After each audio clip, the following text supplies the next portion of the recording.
The first thing a person should know is the difference between infatuation and getting married. Okay, there's a lot of difference. Being infatuated is like getting a thrill, right? You can be infatuated with the physical beauty of the person, you can be infatuated with the wealth of the person, you can be infatuated by the way the person speaks or carries themselves, or so many things, no?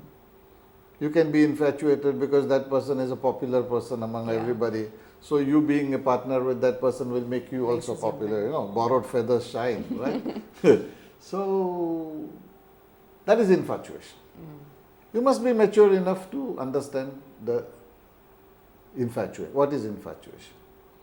It's nice to be infatuated, it is nothing wrong to be infatuated, but to be married to the person that you are infatuated with is not really a stable thing. Why? Marriage is a commitment to spend a lifetime together. There may be ups, there may be downs, they may be good, they may be bad. In fact, you take a vow during marriage, no? For better or for worse. And so that requires a completely different type of a personality. You can be infatuated with a very selfish person. How it makes a difference? It doesn't make a difference to you, it doesn't make a difference to that person. That person is a very selfish person. He's only doing self-glorification all the time. With the self-glorification, it is attracting so much of attention.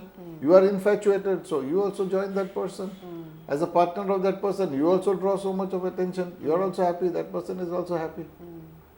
You meet for a short period of time, then go back to your own lives. You are at your best behavior when you all are together. When you go back, you're still whatever you were. When you get married, you're going to spend 24 hours with that person. That person is going to see your face unbrushed, without makeup. So, like they say in English, with your hair down, when you let your hair down, you see that person as the way that person is. So therefore, these infatuating characteristics are not to be the basis on which you build your relationship of a marriage. Marriage is built on much more solid ground. What are the solid grounds then on which marriage has to be based? The first solid ground is the character of the person. Whether that person is of good character. And what do you mean by good character? Whether that person is trustworthy. Whether that person is truthful. Check. There is no harm in doing a check before you get married. Absolutely no harm. Check whether the person is trustworthy. Whether the person can keep their word. Whether there is an antecedent in the life of the person that he has kept or she has kept her word. Check whether the person is truthful. Whatever information that person is giving you, whether that is really the truth. Check that. Check whether the person is healthy. Very important. You don't want to marry a sick person. It will be a liability for your lifetime. Check whether the person is healthy. Check whether the person can hold your interest. Whether that person is interested in what you are saying and whether you are interested in what that person is saying. Your thinking may be on a different line. The other person's thinking may be on a completely different line. There is no way the two will meet. Then how will you be companions in marriage? Because in marriage, it is companionship. And for companionship, a proper understanding between the two people, a proper appreciation of the thoughts of each person has to be there. So check these. These are some of the basic parameters that you have to check.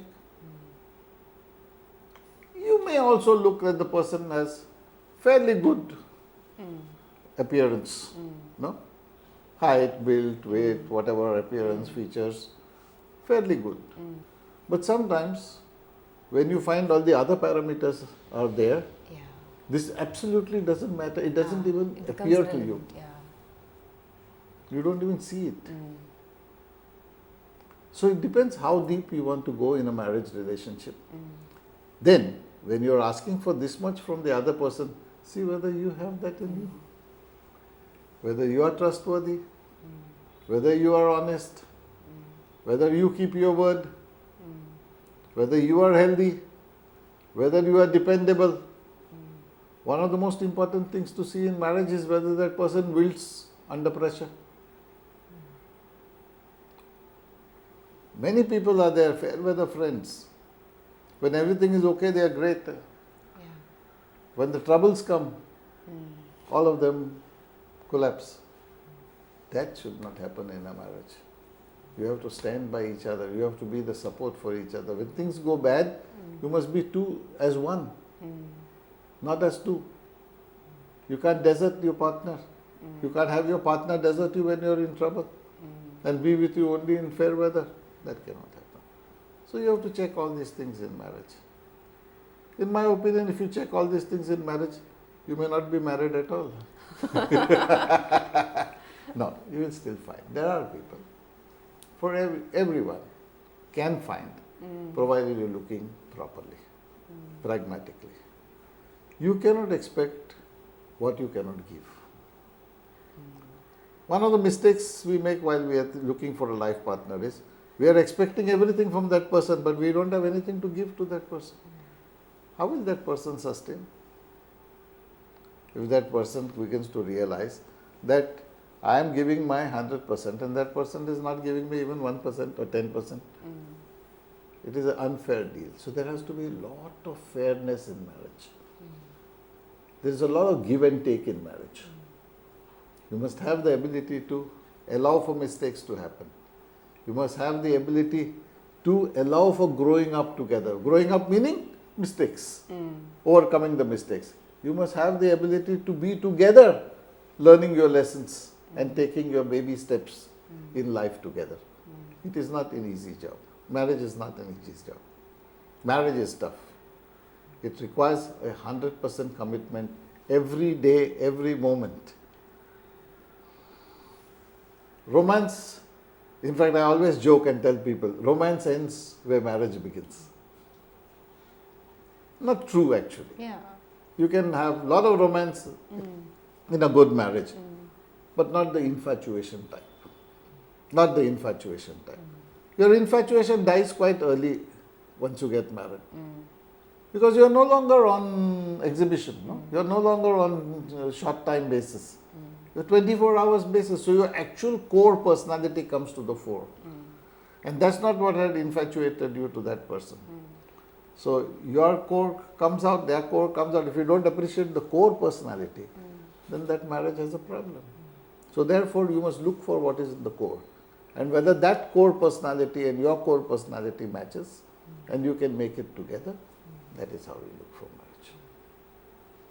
Thank you. Yeah. Right.